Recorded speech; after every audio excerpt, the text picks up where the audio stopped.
عمومی طور پہ لوگوں سے لوگ ہنس ہنس کے بات کر رہے ہوتے ہیں، گھر میں ان کا رویہ کچھ اور ہوتا ہے۔ کسی شخص کی سیرت کو پہچاننے کا بہترین ضابطہ کیا ہے، یہ دیکھا جائے کہ وہ اپنی بیوی کے ساتھ کیسا ہے، اور یہ ضابطہ خود میرے حضور نے دیا۔ تم میں سے سب سے بہتر وہ ہے جو اپنے اہل خانہ کے ساتھ بہتر ہے، اور میں تم میں سب سے زیادہ اپنے اہل خانہ کے ساتھ بہتر ہوں۔ جب حضور کا وصال ہوتا ہے تو 9 ازواج حضور کے نکاح میں تھی، کسی ایک کو بھی میرے حضور پہ شکایت نہیں تھی۔ یہ حضور کا انصاف، ان کو وقت دینا، ان کے لیے حضور علیہ السلام کا ایثار اور ان کے لیے حضور کی محبتیں، تو تم میں سے بہتر وہ ہے جو اپنے اہل خانہ کے ساتھ بہتر ہے۔ سب سے پہلے آپ کے اہل خانہ آتے ہیں، آپ کے ماں باپ آتے ہیں، آپ کے بہن بھائی آتے ہیں، پھر کلاس فیلوز آتے ہیں، اساتذہ آتے ہیں۔ یہاں سے ہمارا رویہ خوبصورت ہونا شروع ہو۔ ہم نے دیکھا ہے کہ لوگوں کے ساتھ بڑے اچھے رویے، ماں باپ کے گستاخ ہوتے ہیں، ماں باپ کے بے ادب ہوتے ہیں، دکان پہ گاہک سے ہنس ہنس کے بات کر رہے ہوتے ہیں، لیکن بہن بھائیوں کے ساتھ رویہ تلخ ہوتا ہے، بیوی کے سامنے جا کے فرعون بن جاتے ہیں، ماں باپ کے سامنے جو ہے ان کے رویے کی تلخی ہوتی ہے۔ سارا دن جی ہمارا پیشہ ایسا ہے، لوگوں سے ہنس ہنس کے بات کرنی ہے، لیکن جن سے آپ ہنس کے بولیں گے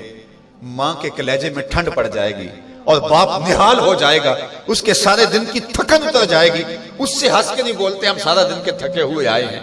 سارا دن کس سے ہنس ہنس کے بولتے رہے ہو، یہ تمہارا اخلاق نہیں تھا، یہ تمہاری بناوٹ تھی، یہ تمہارا تصنع تھا۔ جو اخلاق ہے وہ حقیقت میں اس کا روپ نظر آتا ہے اپنے ماں باپ کے ساتھ، اپنی بیوی کے ساتھ، اپنے بچوں کے ساتھ، اپنے کلاس فیلوز کے ساتھ، اپنے دوستوں کے ساتھ، اپنے اساتذہ کے ساتھ۔ اگر تمہارا رویہ ٹھیک ہو گیا تو پھر تمہارا دوسرے لوگوں کے ساتھ رویہ بھی ٹھیک ہے، لیکن اگر ان کے ساتھ رویہ ٹھیک نہیں، دوسروں کے ساتھ رویہ آپ کا اچھا ہے، تو پھر وہ آپ مکر کر رہے ہیں، آپ یہ بھی کوئی کاروبار کر رہے ہیں، یہ آپ کے اخلاق کا عکس نہیں ہے، یہ آپ کی ضرورت کا رنگ ہے جو لوگوں کو نظر آ رہا ہے، یہ آپ کا کاروباری انداز ہے، آپ کی مسکراہٹ آپ کا کاروبار ہے، آپ کے اخلاق کا عکس نہیں ہے۔ اگر اخلاق کا عکس ہوتا تو ماں کو بھی ہنس کے ملتے۔ میں وہ جو لفظ آپ کو کہے کہ حضور کمزوروں کا بوجھ اٹھایا کرتے تھے، تو آج بیٹی اگر ماں کا بوجھ نہیں اٹھاتی، بیٹا باپ کا بوجھ نہیں اٹھاتا، تو اس نے کسی اور کمزور کا بوجھ کیسے اٹھانا ہے؟ ماں گھر میں تھکی ہے سارے دن سے، اور بیٹی جو ہے وہ آئی ہے، اور وہ بھی ماں سے مطالبہ کرتی ہے کہ میری ضرورت میرے بستر پہ، میرے ٹیبل پہ پوری کرو،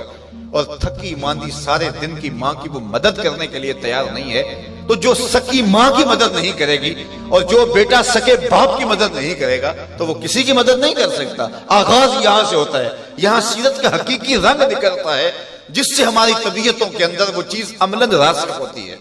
اس لیے میں اور آپ حضور کی سیرت کو اپنی روح کے اندر اصل طور پہ اتاریں، اور وہ ہمارا جزو لا ينفک بن جائے، وہ ہماری فطرت ثانیہ بن جائے، وہ ہماری عادت کا حصہ بن جائے، اور وہ خوشی اور وہ مسکراہٹ جو محض کاروبار کے لیے اور عادت کے لیے نہ ہو بلکہ انسان کی طبع کا حصہ ہو، وہ آپ کے غم غلط کرے گی، وہ آپ کو طمانینت قلب دے گی، وہ آپ کو قرار باطن عطا کرے گی۔ ویسے ہنس ہنس کے بولیں تو وہ ایک مکر ہوگا، اس سے تو جبڑے تھک جائیں گے، اس سے تو جو ہے وہ آپ کو کچھ فائدہ ہونے والا نہیں ہے۔